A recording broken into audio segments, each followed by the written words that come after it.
Ladies and gentlemen, hello and welcome to another exciting edition of Tie Time with Ryan. I'm Ryan. We're serving up the episode today with 90% nonsense, some holiday cheer, and a whole lot of eggnog. No, like seriously, a whole lot of eggnog. Just an obscene amount of eggnog. Probably more eggnog than any one person should consume at one time. I really cannot emphasize enough just how much eggnog is in this studio right now.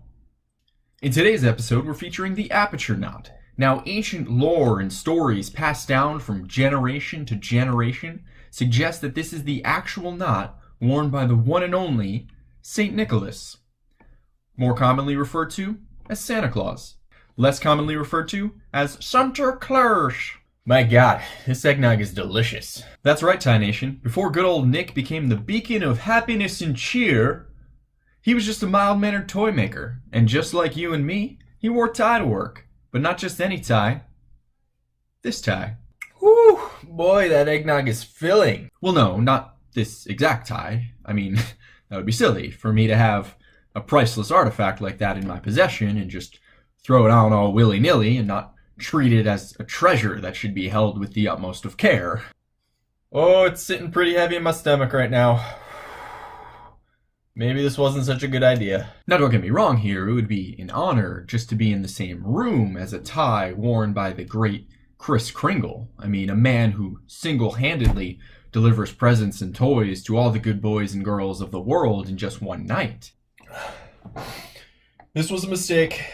The nog is turning on me. Well, okay, not single-handedly per se. I mean, he does get a lot of help building the toys from the elves, and his reindeer do fly, and they pull the sleigh at what must be remarkable and magical speeds to get around in one night. Oh, God. Whew. Nevertheless, seeing Pelschnickel in his natural environment would be quite the sight. Quite the sight indeed.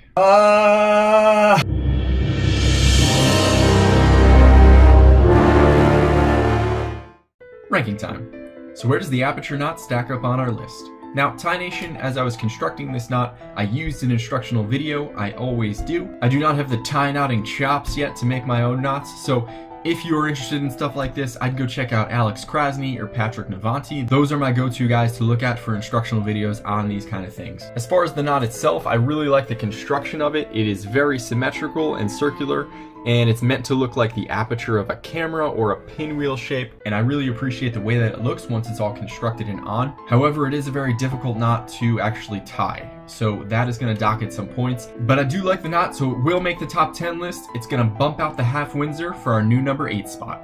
And that's all the time we have today on Tie Time. Thanks for stopping in, and you stay merry. So if you enjoyed the episode today, go ahead and give that like button a little taparoo. And if you like what I'm doing on Tie Time in general, hit subscribe and turn your notifications on. I'm always interested to hear your thoughts and comments on the episode. If you have any of those, leave all that stuff in the comments section below.